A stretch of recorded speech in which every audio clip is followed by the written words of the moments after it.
ശബരിമലയുടെ ചില കാര്യങ്ങൾക്ക് വേണ്ടി ചേർന്ന ഒരു പ്രത്യേക ബോർഡാണെന്നും പറയാം. മറ്റൈറ്റങ്ങളൊക്കെ എടുത്തെങ്കിലും സബ്സ്റ്റാൻഷ്യലായിട്ട് ശബരിമല തീർത്ഥാടനത്തിൽ വരുത്തേണ്ട ചില മാറ്റങ്ങൾ, എല്ലാ മാറ്റങ്ങളും അല്ല, ചില മാറ്റങ്ങളെപ്പറ്റി ചില തീരുമാനങ്ങൾ ബോർഡ് എടുത്തു. നേരത്തെ തന്നെ ഒരു സമീപന രേഖ നമ്മൾ അവതരിപ്പിച്ചിരുന്നു. അത് ബോർഡ് തത്വത്തിൽ അംഗീകരിക്കുകയും അതിനെ തുടർന്നുള്ള ചില തീരുമാനങ്ങൾ, ആ തീരുമാനങ്ങളിൽ പ്രധാനമായിട്ട് പറയേണ്ടത്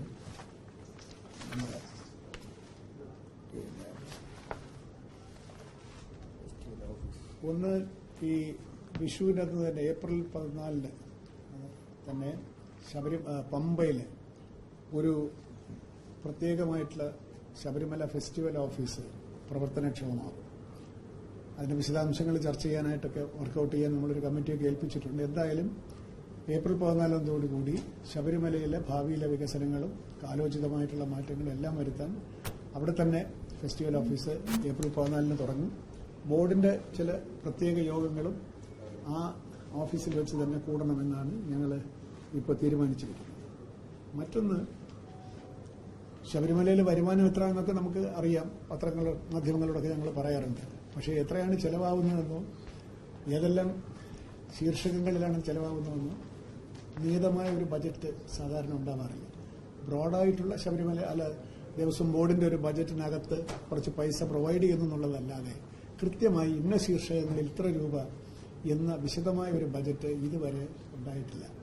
ആദ്യമായിട്ട് നമ്മൾ ബോർഡ് തീരുമാനിച്ചത് ശബരിമലയുടെ നടത്തിപ്പിനായിട്ട് വിശദമായിട്ടുള്ള ഒരു ബജറ്റ് പ്രൊവിഷൻ, ഇന്ന ശീർഷകങ്ങളിൽ ഇത്ര രൂപ എന്ന് പറഞ്ഞിട്ട് പ്രധാനമായിട്ടുള്ള പ്രത്യേക ഒരു ബജറ്റ് ശബരിമല തീർത്ഥാടനത്തിനായി രൂപീകരിക്കുകയാണ്.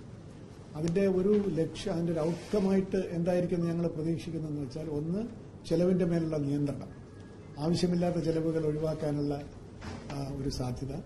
രണ്ട്, വരുമാനത്തിൽ ചോർച്ചയുണ്ടെങ്കിൽ അത് കണ്ടുപിടിക്കാനും വരുമാനം വർദ്ധിപ്പിക്കാനും അല്ലെങ്കിൽ ചോർച്ച പോകുന്ന വരുമാനം ഇല്ലാതാക്കാനും ഒക്കെ ആ ചോർച്ച ഒഴിവാക്കാൻ നമുക്ക് സാധിക്കും. അതാണ് ആ ബജറ്റ് കൊണ്ടുള്ള പ്രയോജനം. മാത്രവുമല്ല, ഈ കൂടെ ഇങ്ങനെ അഡ്വാൻസ് കൊടുക്കുക തുടങ്ങിയ കാര്യങ്ങളൊക്കെ മാറും. ഫെസ്റ്റിവൽ കഴിഞ്ഞാൽ ഉടനെ തന്നെ വരവ് ചെലവ് കണക്കുകൾ നമുക്ക് ഓഡിറ്റ് ചെയ്തിട്ട് കിട്ടാൻ സാധിക്കും. അങ്ങനെ ചില കാര്യങ്ങളിൽ ഒരു പ്രൊഫഷണലായിട്ടുള്ള മാറ്റങ്ങൾ അവിടെ വരികയാണ്.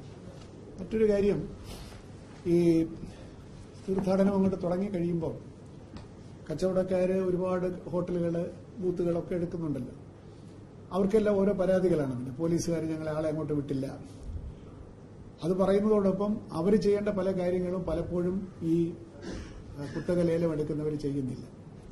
അത് പ്രധാനമായിട്ടും ശുചീകരണത്തിന്റെ കാര്യത്തിൽ, അവിടുത്തെ ജീവനക്കാരുടെ ഹെൽത്ത് സ്റ്റേറ്റസിന്റെ കാര്യത്തിൽ അവരെ ഹെൽത്തിന്റെ ക്ലിയറൻസ് എടുത്തോ, അതുപോലെ തന്നെ അവര് ഇലക്ട്രിക്കൽ സേഫ്റ്റി, ഫയർ സേഫ്റ്റിയുടെ കാര്യത്തിലൊക്കെ സ്റ്റാറ്റ്യൂട്ടറി കംപ്ലയൻസ് നടത്തിയിട്ടുണ്ടോ, തുടങ്ങി ഒരുപാട് കാര്യങ്ങളിൽ ഈ അവ്യക്തത നിലവിലിരിക്കുകയാണ്. അത് നമ്മുടെ ടെൻഡർ ഡോക്യുമെന്റിലുമുണ്ട്, കരാറിലുമുണ്ട്.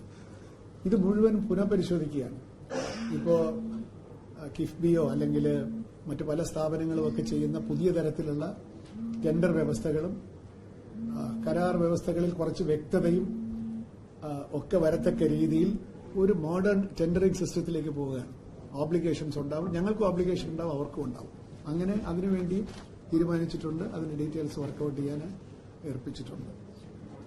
മറ്റൊന്ന്, അതോടൊപ്പം ഏറ്റവും പ്രധാനപ്പെട്ട ഒരു തീരുമാനമെടുത്തത്, ശബരിമലയിൽ പൊതുവെ നമ്മളെല്ലാവരും പറയുന്ന പരാതി എന്താണ്? വൃത്തി പോരാ, ഇവിടുത്തെ ശുചീകരണം പോരാ. ശുചീകരണം സാധാരണ ചെയ്യുന്നത് പത്തനംതിട്ട കളക്ടർ വഴി നമ്മളൊരു വിശുദ്ധി സേന എന്ന് പറഞ്ഞിട്ട് തമിഴ്നാട്ടിൽ നിന്ന് കുറച്ച് ജീവനക്കാർ വരും, അവരവിടെയൊക്കെ തൂത്തുവാരും.